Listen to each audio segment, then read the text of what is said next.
এই মুহূর্তে আমাদের সাথে যুক্ত আছেন মাগুরা ১ আসনের ইসলামী আন্দোলন বাংলাদেশের মনোনীত প্রার্থী আলহাজ মাওলানা মোহাম্মদ নাজিরুল ইসলাম। মাওলানা মোহাম্মদ নাজিরুল ইসলাম, আপনাকে স্বাগত মধুমতি ব্যাঙ্গালোর টু পার্লামেন্টে। আলহামদুলিল্লাহ, আপনাদেরকেও স্বাগতম।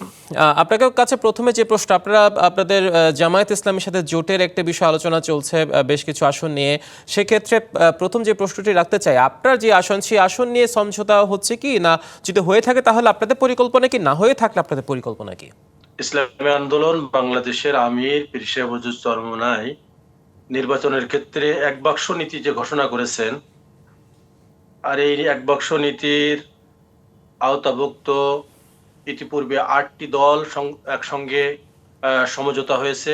নতুন করে আবার 4টি দল আমাদের সঙ্গে যুক্ত হয়েছে, যার কারণে আমাদের সমঝোতার রেজাল্ট একটু দেরি হচ্ছে।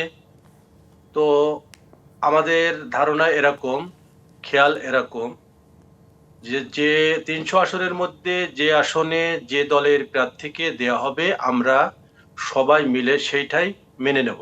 তবে আমরা আশাবাদী যে ইসলামী আন্দোলন বাংলাদেশের মাগুরা 1 আসনে দলীয় ভোট ব্যাংক রয়েছে, বিশাল একটা ভোট ব্যাংক রয়েছে। সেই ক্ষেত্রে আমরা ইসলামী আন্দোলন বাংলাদেশ মাগুরা 1 আসন পাবো বলে আমরা আশা করতেছি। আমরা জয় হবে ইনশাআল্লাহ। নিশ্চয়ই, ভোটে একটা বড় দল আছে প্রতিদ্বন্দ্বী হিসেবে বিএনপি, এছাড়া অন্যান্য বেশ কিছু দল আছে, বাংলা সমাজতান্ত্রিক দল আছে।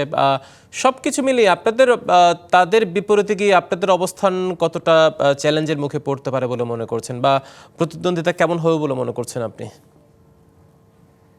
নির্বাচনের ক্ষেত্রে যদি লেভেল প্লেইং ফিল্ড বজায় থাকে তাহলে আমরা আশাবাদী যে এখানে জনগণ যেহেতু পরিবর্তন চাচ্ছে, জনগণের মধ্যে এখন পরিবর্তনের আকাঙ্ক্ষা, জনগণ সেভাবেই প্রস্তুতি নিচ্ছে নির্বাচনের জন্য।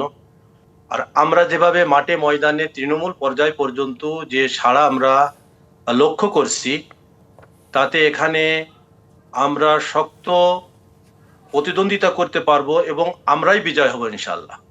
নিশ্চয়ই, আপনি পরিবর্তনের কথা বলছেন। জনগণ আসলে কেমন পরিবর্তন চাই, কিভাবে পরিবর্তন চাই, তাদের পরিবর্তনের আকাঙ্ক্ষাগুলো কি, সেগুলো কি আপনারা জানতে পেরেছেন?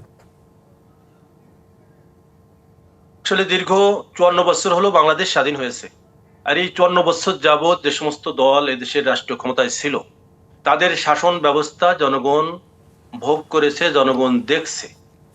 এখন জনগণ নতুন কিছু চায়, আর সেই নতুন কিছু হিসাবে জনগণ ইসলামকে বেছে এনেছে এবং জনগণ ইসলামী দলকে আগামীতে ক্ষমতায় দেখতে চায়।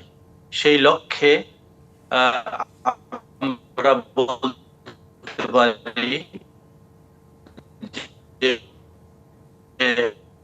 আগামীতে আসনে ইসলামী দলই জয়যুক্ত হবে না।